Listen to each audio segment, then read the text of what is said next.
ಸರ್ಕಾರಿ ಇಲಾಖೆಯ ಕಟ್ಟಡದ ಇಕ್ಕಟ್ಟಾದ ಗೋಡೆಗಳ ನಡುವೆ ಸೂಟ್ಕೇಸ್ ಒಂದು ಪತ್ತೆಯಾಗಿ ಆತಂಕ ಮೂಡಿಸಿತ್ತು.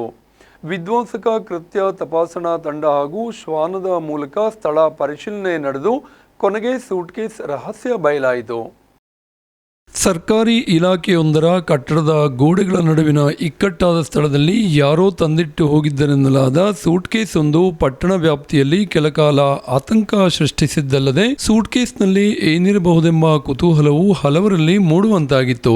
ಅಂಕೋಲಾ ಪಟ್ಟಣ ವ್ಯಾಪ್ತಿಯ ಬಸ್ ನಿಲ್ದಾಣದ ಅತಿ ಹತ್ತಿರದಲ್ಲಿರುವ ಪಂಚಾಯತ್ ರಾಜ್ ಇಂಜಿನಿಯರಿಂಗ್ ಉಪವಿಭಾಗಕ್ಕೆ ಸಂಬಂಧಿಸಿದ ಕಚೇರಿಯ ಗೋಡೆ ಮತ್ತು ಪಕ್ಕದ ಇನ್ನೊಂದು ಕಟ್ಟಡದ ಗೋಡೆಗಳ ಮಧ್ಯೆ ಇಕ್ಕಟ್ಟಾದ ಸ್ಥಳದಲ್ಲಿ ಅದ್ಯಾರೋ ಎಂದೋ ಇಟ್ಟು ಹೋಗಿದ್ದ ಸೂಟ್ಕೇಸ್ ಅನ್ನ ಆಗಸ್ಟ್ 26ರ ಮಂಗಳವಾರ ಬೆಳಗ್ಗೆ ಗಮನಿಸಿದ ಸ್ಥಳೀಯರು ಪೊಲೀಸ್ ಇಲಾಖೆಗೆ ಮಾಹಿತಿ ನೀಡಿದ್ದಾರೆ.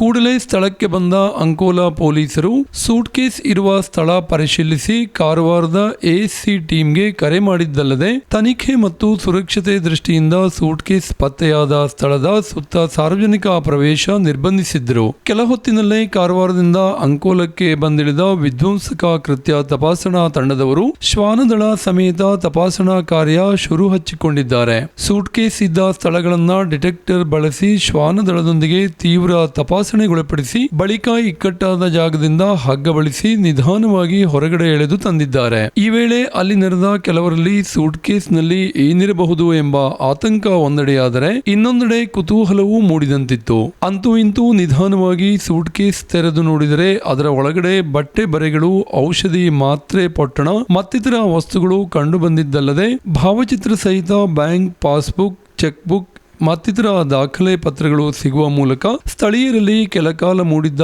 ಆತಂಕ ಮರೆಯಾದಂತಾಗಿದೆ. ದಾಖಲಾತಿಗಳಲ್ಲಿ ಯಲ್ಲಾಪುರ ಮೂಲದ ಓರ್ವರ ವಿಳಾಸ ಪತ್ತೆಯಾಗಿದ್ದು ಪೊಲೀಸರು ಅಲ್ಲಿರುವ ಫೋನ್ ನಂಬರಿಗೆ ಸಂಪರ್ಕಿಸಿದರೆ ದೂರದ ದಾವಣಗೆರೆ ಅಥವಾ ಇನ್ನೆಲ್ಲಿಯವರು ಕರೆ ಸ್ವೀಕರಿಸಿದರು ಎನ್ನಲಾಗಿದ್ದು ವಿಳಾಸ ಖಚಿತಪಡಿಸಿಕೊಳ್ಳಲು ಮತ್ತು ಸೂಟ್ಕೇಸ್ ಬಿಟ್ಟವರಾರು ಮತ್ತು ಯಾಕೆ ಇಟ್ಟು ಹೋಗಿದ್ದರು ಎನ್ನುವ ಕುರಿತು ಪೊಲೀಸ್ ತನಿಖೆಯಿಂದ ಹೆಚ್ಚಿನ ಮಾಹಿತಿಗಳು ತಿಳಿದು ಬರಬೇಕಿದೆ. ಸರ್ಕಾರಿ ಇಲಾಖೆ ಬಳಿ ಪತ್ತೆಯಾದ ಸೂಟ್ಕೇಸ್ನಲ್ಲಿ ಕಂತೆ ನೋಟುಗಳಿರಬಹುದೇ, ಬಾಂಬ್ ಮತ್ತಿತರ ಸ್ಫೋಟಕ ವಸ್ತುಗಳಿರಬಹುದೇ ಎಂಬ ಪ್ರಶ್ನೆಗಳಿಗೆ ಸಿಪಿಐ ಚಂದ್ರಶೇಖರ್ ಮಠಪತಿ ನೇತೃತ್ವದಲ್ಲಿ ವಿಧ್ವಂಸಕ ಕೃತ್ಯ ತಪಾಸಣಾ ತಂಡ ಮತ್ತು ಪೊಲೀಸ್ ಸಿಬ್ಬಂದಿಗಳ ಕಾರ್ಯಾಚರಣೆಯಿಂದ ಉತ್ತರ ದೊರೆಯುವ ಮೂಲಕ ಸ್ಥಳೀಯರ ಆತಂಕವೂ ದೂರವಾದಂತಿದೆ. ವಿಸ್ಮಯ ನ್ಯೂಸ್, ವಿಲಾಸ್ ನಾಯಕ್, ಅಂಕೋಲಾ.